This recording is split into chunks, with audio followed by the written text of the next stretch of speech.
Mujeres y hombres somos diferentes y eso es algo que no siempre estuvo presente en la historia de la investigación, aunque resulta increíble.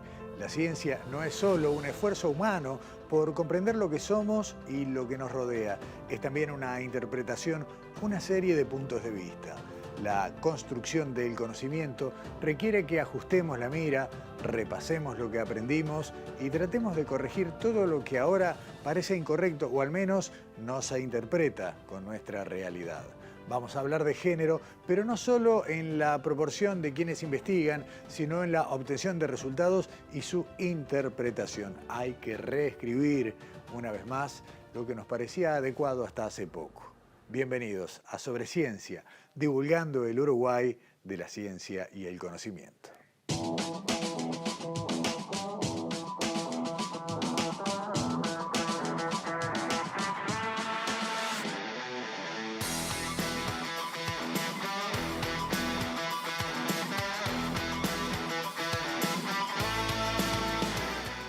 Femenino y masculino, macho y hembra, mujer y hombre, son maneras de definir el sexo de los seres vivos.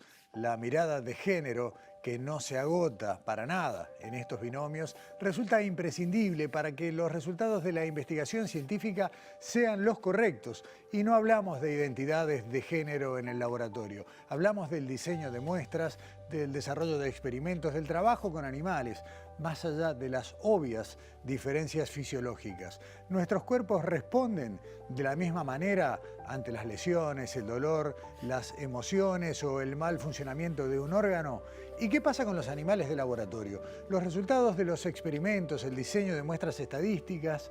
Vamos a hablar de todo eso y saludamos a la doctora en Biología Celular y Molecular, Victoria Prieto, investigadora del Laboratorio de Genética Molecular Humana del Instituto Pasteur de Montevideo. Victoria, bienvenida y buenas noches. Muchas gracias, Gustavo, por la invitación. Gracias a ti por ayudarnos a entender algo que a ustedes los viene preocupando desde hace mucho, y es cómo adaptar una realidad que no se puede definir en dos matices a los resultados y al trabajo de la investigación, al diseño y a la aplicación de todo esto, ¿no? Sobre todo hablando de salud humana. Sí, claro.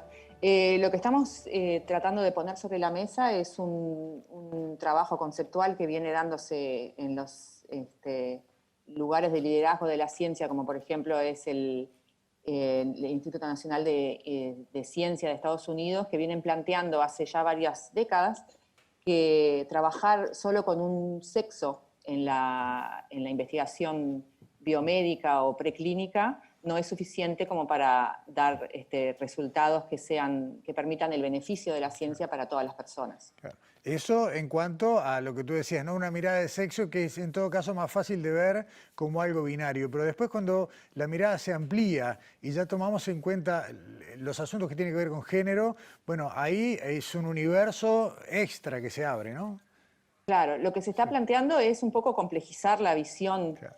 Que es muy útil, que ha sido muy útil a lo largo de la historia de la ciencia y que nos ha dado muchos conocimientos, pero me parece que la ciencia ha llegado a un punto en el que estamos prontos para complejizar un poco más e introducir variables de sexo, que serían variables biológicas, y variables de género también en la investigación preclínica y en la medicina, en la aplicación de la medicina. Esas dos variables no son lo mismo. Muchas veces...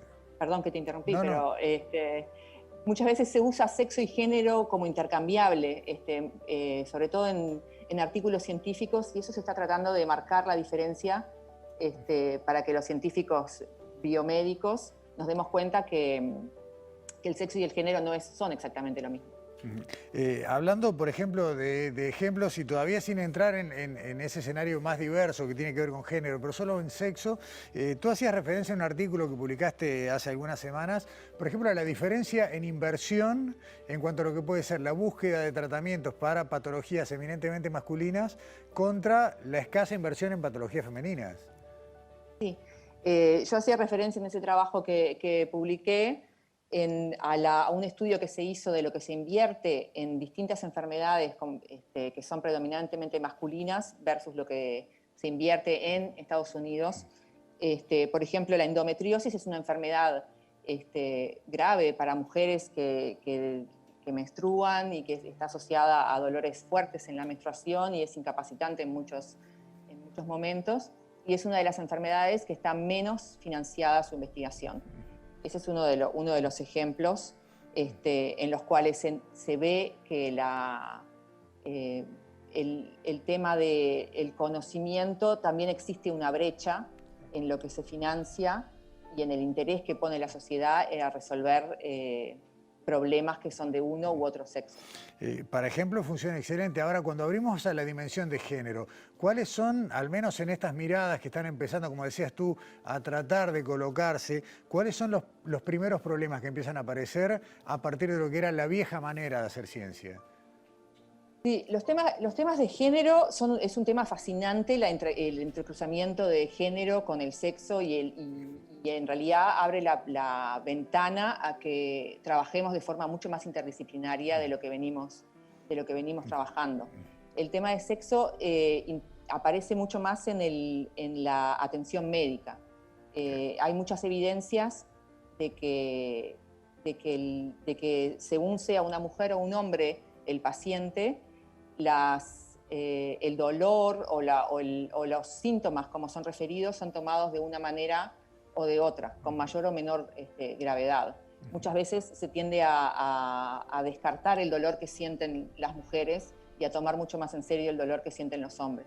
Y si a eso le agregamos la dimensión de raza o de origen étnico, se agrava mucho más. El dolor referido por las mujeres afroamericanas o mujeres negras está documentadísimo que es tomado mucho menos en serio que el dolor de un hombre blanco. Hay una estadística, también recuerdo haber leído en el mismo artículo que mencionábamos recién, que hablaba de, ante un problema cardíaco, si una mujer era atendida por una profesional mujer, tenía mejores indicadores en cuanto a su recuperación. Sí, eso también fue cuantificado en hospitales de Estados Unidos, en las emergencias. Una mujer que se presenta con un infarto tiene mucha mejor sobrevida si la atiende una mujer en la emergencia.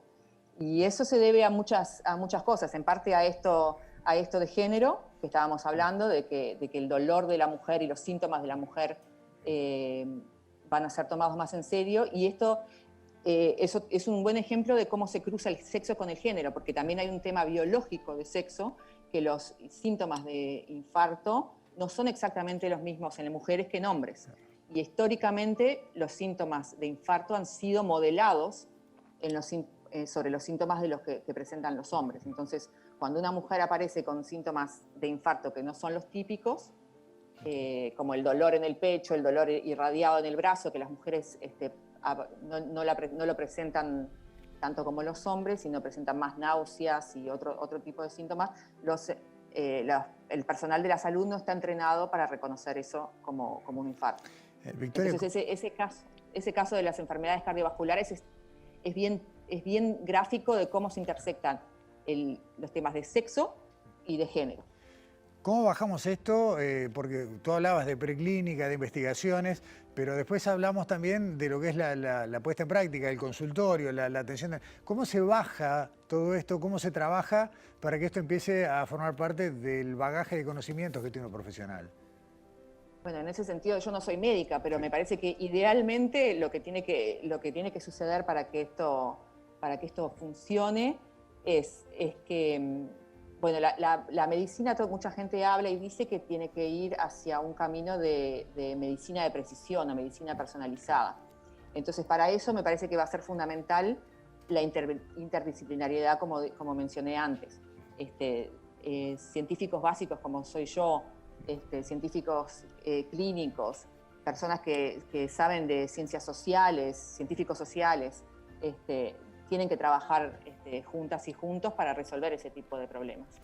Victoria, seguimos con el tema, pero te saludamos a ti, te despedimos, vamos a avanzar en otra dimensión y bueno, te agradecemos muchísimo estos minutos y seguramente vamos a volver muy pronto con estos temas. Muchísimas gracias. Y también con tu trabajo de laboratorio que nos interesa para seguir conversando. Justamente estoy intentando incorporar la perspectiva de sexo en enfermedades metabólicas y obesidad, así que voy a estar con mucho gusto hablando de eso otro día. No va a faltar mucho. Muchas gracias. Gracias a ustedes. Y cerramos este capítulo, pero seguimos en el mismo tema. Y vamos a hablar también, lo que decíamos, ¿no?, de experimentos de laboratorio, de trabajo con animales y otros problemas que surgen a partir del mal diseño de muestras y demás. Le agradecemos muchísimo a la doctora en neurociencias, Natalia Lago, quien es investigadora adjunta del Laboratorio de Neuroinflamación y Terapia Genética del Institut Pasteur de Montevideo estos minutos. Natalia, bienvenida y buenas noches. Gracias por la invitación. Gracias a ti por hacerte estos minutos. Natalia, tú trabajas mucho con animales de laboratorio y allí también hay documentada ya muchísimo error de muestra y de trabajo que no siempre funcionó bien por no contemplar en muchos casos que la muestra sea adecuada, por ejemplo, a lo que es la aplicación del conocimiento posterior. Sí, no es que no haya funcionado bien, sino que el cambio, el pasaje de los modelos preclínicos, que se denominan los modelos de estudio, los experimentos hechos en animales de laboratorio, el pasaje a los ensayos clínicos con humanos, muchas veces han fallado, en parte porque se ha utilizado durante muchos años y se sigue utilizando todavía mayoritariamente animales machos, en lugar de utilizar ambos sexos. Entonces, sí que se ha visto una de las razones por las cuales se considera de que a veces los ensayos clínicos fallan, es porque desde los 90 se incluyen hombres y mujeres a los ensayos clínicos. En cambio, muchos tratamientos o fármacos que han salido como interesantes para probar en clínica se han probado mayoritariamente en animales machos. ¿Eso tiene algún motivo en particular? ¿Es más difícil, por ejemplo, trabajar con animales machos que con animales hembra? En mi experiencia no tiene ningún tipo de dificultad trabajar con hembras. Creo que históricamente siempre se ha creído que las hembras, por el tema del ciclo estral, que es el ciclo menstrual, es el estro en roedores, que generaba mucha variabilidad por el tema hormonal. Eso ya se está descartando cada día más. No afecta el ciclo estral a la mayoría de modelos animales preclínicos, salvo si estamos estudiando modelos concretos, claro, hormonales, etcétera, etcétera. Pero en el mismo sentido también podríamos decir de que los machos son variables porque tienen picos de testosterona y dependiendo cómo los tengas estabulados en las cajas, si hay un macho dominante, etcétera, te puede dar muchísima variabilidad a nivel comportamental y a nivel de los resultados biológicos que sacamos de esos animales. Por tanto, en mis manos y en las manos de mucha gente no hay ningún porqué de utilizar solamente machos en lugar de utilizar ambos sexos.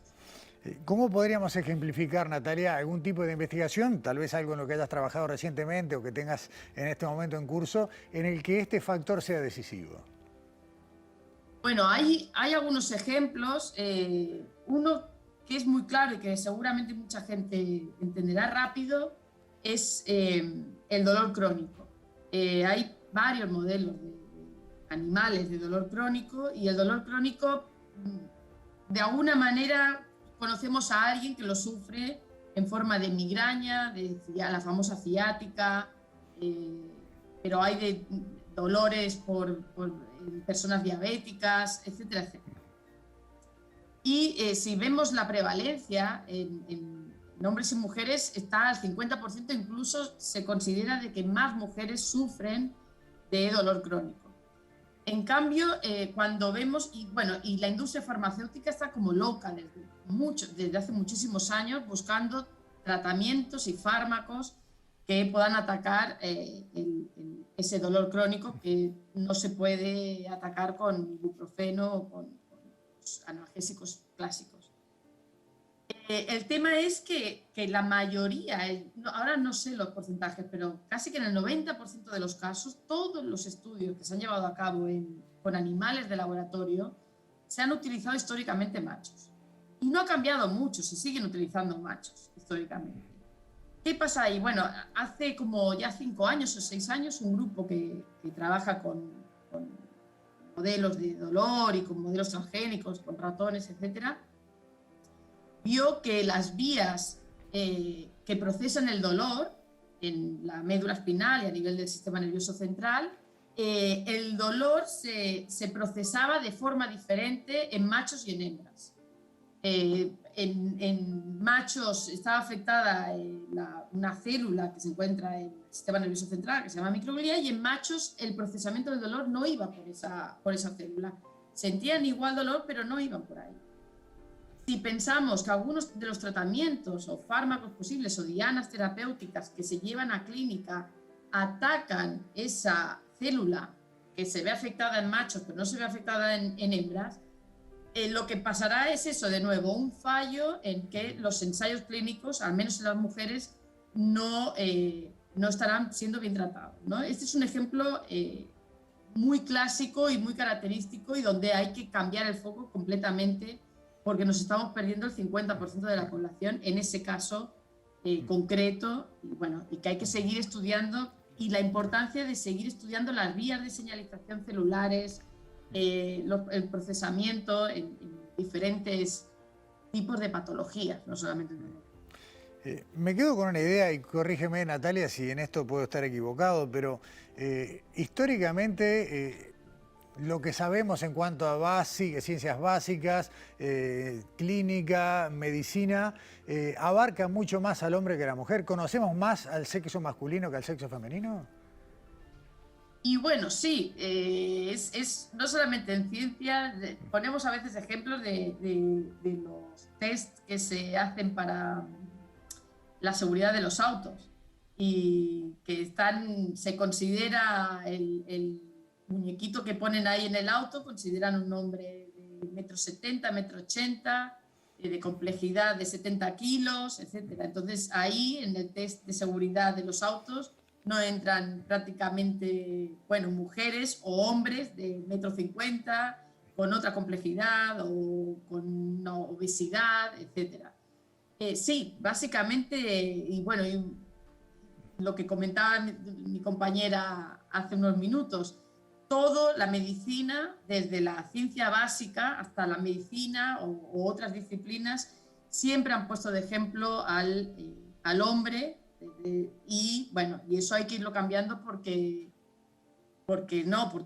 tenemos que saber más procesos biológicos en ambos sexos para después poderlo trasladar a qué pasa con humanos. Natalia, nos quedamos sin tiempo, te agradecemos muchísimo estos minutos, la verdad que hemos aprendido mucho y sobre todo nos damos cuenta de todo lo que nos falta por aprender. Así que bueno, adelante y seguimos conversando. Bueno, muchísimas gracias. Hasta ti, Hasta buenas luego. noches. Nosotros hacemos aquí la primera pausa de Sobre Ciencia. A la vuelta incorporamos, como es habitual, a Daniela Hirschfeld y Alexandra Perrone.